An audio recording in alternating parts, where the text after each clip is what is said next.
அரிசி திரைப்படம் ஒரு உன்னத காவியமாக இன்றைக்கு திரைக்கு வந்திருக்கிறது. தமிழ் கூறும் நல்லுலகம் இந்த திரைப்படத்திற்கு வர இருக்கிறது. எனவே தமிழ் கூறும் நல்லுலகம் இந்த திரைப்படத்திற்கு நல்லாதரவு தந்திர வேண்டும். கூடுதலாக வணிக நோக்கம் இல்லாமல் வாழ்வியல் சார்ந்து எடுக்கப்பட்டிருக்கின்ற இந்த திரைப்படத்திற்கு தமிழ்நாடு அரசு வரிவிலக்கு தந்து இந்த திரைப்படத்தை எளிதாக அனைவருக்கும் கொண்டு சேர்க்க வேண்டும் என்ற வேண்டுதலை இந்த நேரத்தில் நான் வைக்க விரும்புகிறேன். ஒரு நிறைய காட்சிகள் நம்மை கண்ணீரை தழும்ப வைக்கிறது.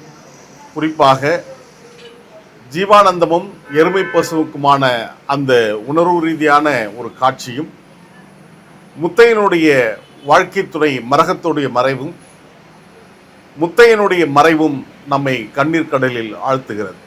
திரைப்படம் முடிந்து வெளியே வருகின்ற போது நம்முடைய கன்னங்களில் உப்பு படிவங்கள் உறைந்து கோலமிட்டிருப்பதை எவராலும் தடுக்க முடியாது. நம்முடைய தலைவர் பெருமதிப்பிற்குரிய ஐயா முத்தரசன் அவர்கள் ஒரு அறிமுக நடிகர் போன்று அல்லாமல் நடிப்பில் தேர்ச்சி பெற்றவரை போன்று தன்னுடைய நடிப்பாற்றலை வெளிப்படுத்தி இருக்கிறார்.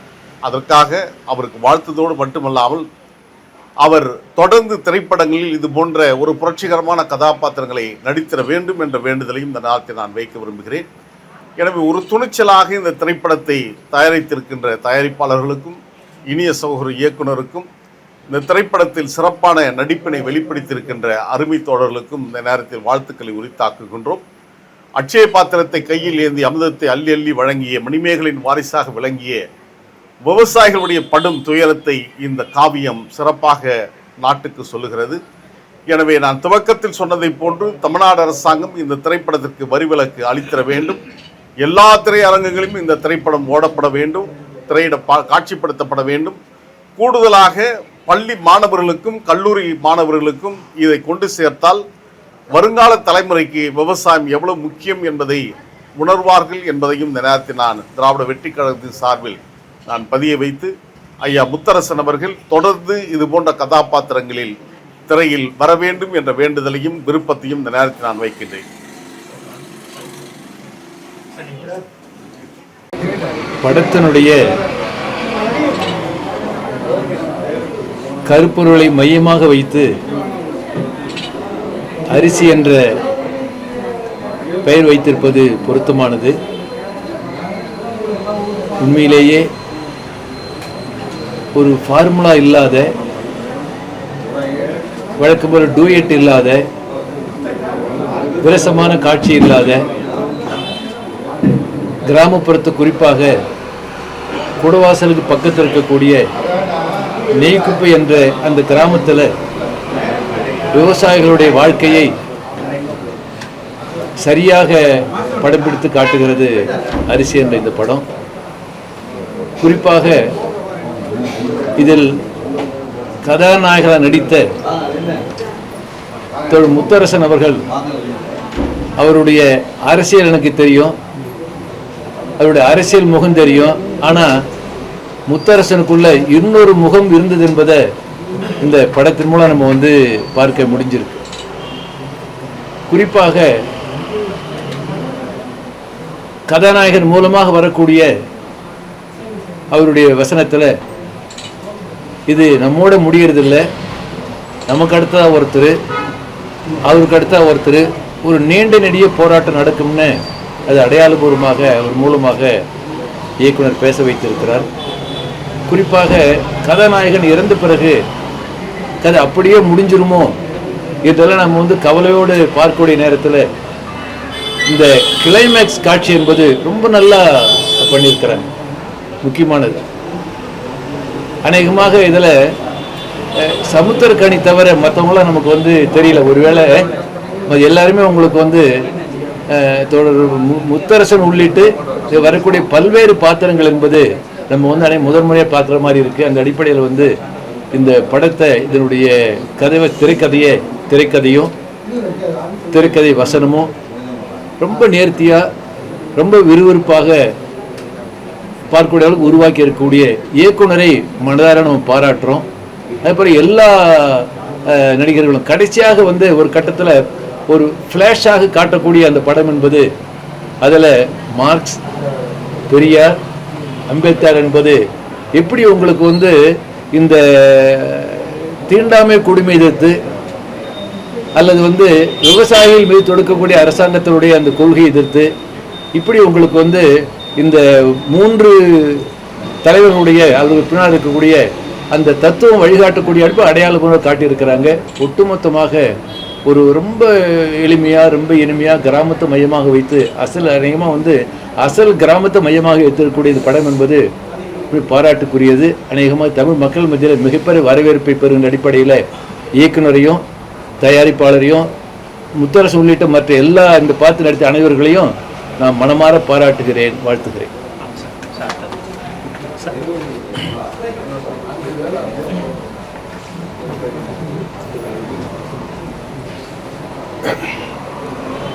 விவசாய நிலங்களை வேறு பணிகளுக்கு மாற்றுகிற வேலை என்பது மிக வேகமாக நடைபெறக்கூடிய மாநிலங்களில் ஒன்றாக தமிழ்நாடு என்பது ஏற்கனவே இருக்கிறது.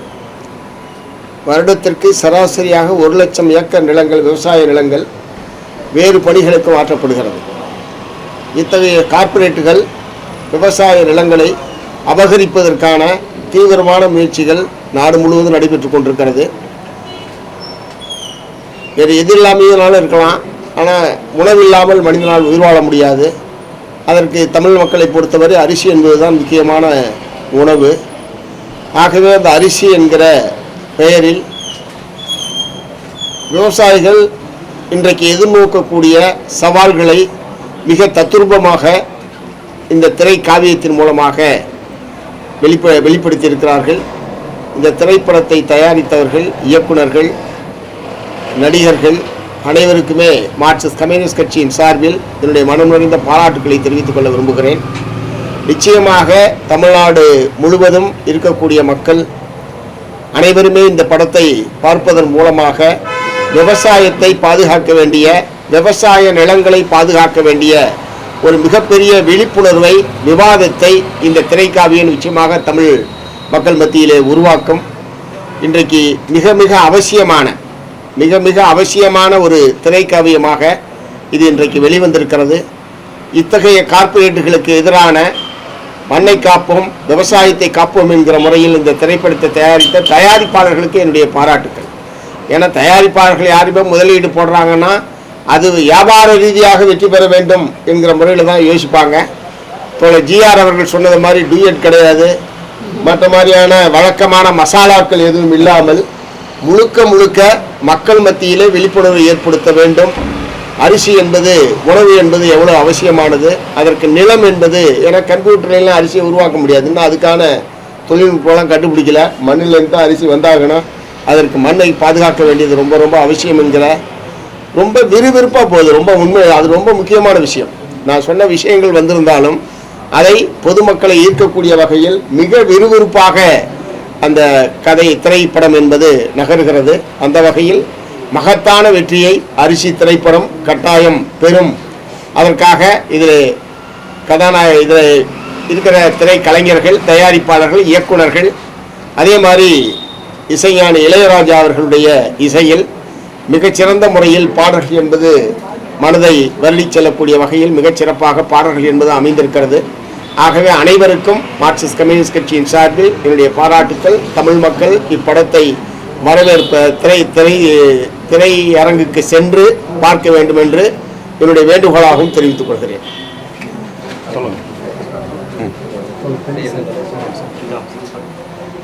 இந்த அரிசி திரைப்படம் என்பது மண்ணையும் மக்களையும் இணைத்து அடுத்த தலைமுறைக்கு ஒரு எச்சரிக்கை. நம்முடைய விவசாய நிலங்கள் எந்த அளவிற்கு பறிக்கப்படுகின்றன, பாழாக்கப்படுகின்றன, அடுத்த தலைமுறை எப்படி உணவு பஞ்சத்தை சந்திக்கப் போகிறது என்ற செய்தியை மிகவும் துல்லியமாக இதில் இந்த படக்குழுவினர் வழங்கியிருக்கிறார்கள். 75 ஆண்டுகளுக்கு முன்பு, 100 ஆண்டுகளுக்கு முன்பு பசி, பட்டினி, பஞ்சம், உயிர் சேதம் இதை பற்றியெல்லாம் நாம் படித்திருக்கிறோம். பசுமை புரட்சியின் மூலமாக அதை நம்முடைய முன்னோர்கள் கொண்டு வந்து பசி இல்லா, பட்டினி இல்லா தமிழ்நாடாக மாற்றினார்கள். இப்பொழுது மீண்டும் 100 ஆண்டுகளுக்கு பின்பு என்ன நடந்ததோ அதை கார்ப்பரேட்டுகள் மூலமாக விவசாய நிலங்களை தொழிற்சாலைகள் ஆக்குவதும் வீட்டு மனைகள் போடுவதும் ஒரு மிகப்பெரிய கூட்டு சதி நடந்து கொண்டிருக்கிறது. அதை மிகவும் தத்துவமாக எடுத்து மக்களுக்கு அடுத்த தலைமுறை என்ன விளைவுகளை சந்திக்கப் போகிறது என்பதை திரைப்பட குழுவினர் இதை ஒரு மிகப்பெரிய கமர்ஷியல் இல்லாத குடும்ப படமாக அடுத்த தலைமுறைக்கு படமாக இதை வெளியிட்டு இருக்கிறார்கள். துணிச்சலாக திரைப்படம் ஒரு பக்கம் சமீப காலத்தில் அரிசி விலை தாறுமாறா உயர்ந்திருக்கு, இன்னொரு பக்கம் டெல்டா முழுவதும் போராட்டங்கள் நடந்து கொண்டு இருக்கிறது. அது விவசாயத்துக்காக, இது அரிசியினுடைய விலை உயர்ந்ததற்காக. ரொம்ப ஆரம்ப காலத்தில் கம்யூனிஸ்ட் இயக்கத்தோடு தொடர்பு கொண்டிருந்த காலத்தில் அன்னை வயல் என்று ஒரு நாவல், அந்த தாய் தல்கோணை என்கிற தாய் நிலத்தோடு பேசுவது தான் அந்த நாவல் முழுவதுமே. அநேகமாக நிலமும் நெல்லும் மனிதகுலத்தோடு பேசுகிற முத்தரசன் முத்தையா என்கிற பாத்திரத்தின் வழியாக பேசுகிற மிக அற்புதமான கலை வடிவம். அதில் நடித்தவர்கள் இயல்பாக நிறைய பேர் நடிகர்களாக அங்கேயே இருந்து கிராமத்திலே இருந்தவங்களை கொண்டு வந்தாங்களான்னு தெரியல. மிக இயல்பான நடிப்பு. அதில் வரக்கூடிய சிரிப்பு காட்சிகளும் கூட இயல்பாக கிராமத்தில் மக்களுடைய அன்றாட வாழ்க்கை, கிராமங்களில் ரொம்ப சாதாரணமாக இந்த மாமச்சான் உறவுகளையெல்லாம் பேசும்போது அந்த விரசத்துக்கு போகாமல் அதே சமயத்தில் எப்படி பேசுவாங்கங்கிறது இதில் ஒரு கட்டத்தில் வருது. அப்படி எல்லாவற்றையும் மிக அற்புதமாக அந்த கேமரா கவிதையாக பதிவு செய்திருக்கிறது. உண்மையிலே கேமராமேனும் நான் உண்மையிலே அவரையும் கொண்டாடணும். அவ்வளவு அந்த பசுமை முழுவதையும் நம்ம நெஞ்சில் நினைத்து கொண்டே இருக்கிறார்கள். உண்மையிலே சிறந்த படம். தயாரிப்பாளர்கள் நான் ஒன்றும் பாராட்டலாம் சொல்ல மாட்டேன். நிச்சயமாக இது ஏன்னா அவங்க தேர்ந்தெடுத்து தான் இது கமர்ஷியலாகவும் வெற்றி பெறும் என்பதில் எனக்கு எந்த விதமான சந்தேகமும் இல்லை. நிச்சயமாக நான் இளைய தலைமுறைக்கு, மாணவர்கள், ஐடி ஃபீல்டில் ஒர்க் பண்ணுறவங்க, இவங்கெல்லாம் கட்டாயமாக நம்ம பார்க்க வேண்டியிருக்கு. பலரும் இயற்கை விவசாயம் அல்லது விவசாயத்தை பற்றி நெல்லை பாதுகாக்க வேண்டும் என்று நாம் பேசிக்கொண்டு இருக்கிற இந்த காலத்தில் இதற்கெல்லாம் ஏற்படுகிற நெருக்கடியை சாதாரணமாக நம்ம பேசுகிறதுக்கும் கலை வடிவத்தின் மூலமாக கொண்டு சேர்ப்பதற்கும் உள்ள வித்தியாசம் என்ன என்பதை இந்த படைப்பு உணர்த்தி இருக்கிறது. நிச்சயம் வெற்றி பெறும். அனைவரும் ஆதரவளிக்க வேண்டும். நன்றி. குழுப்படம் என்ன?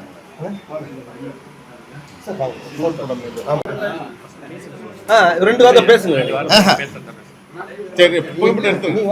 எனக்கு என்ன பேச வேண்டியவங்க இருக்காங்க, என்ன பேச வேண்டியவங்க இருக்காங்க. உள்ள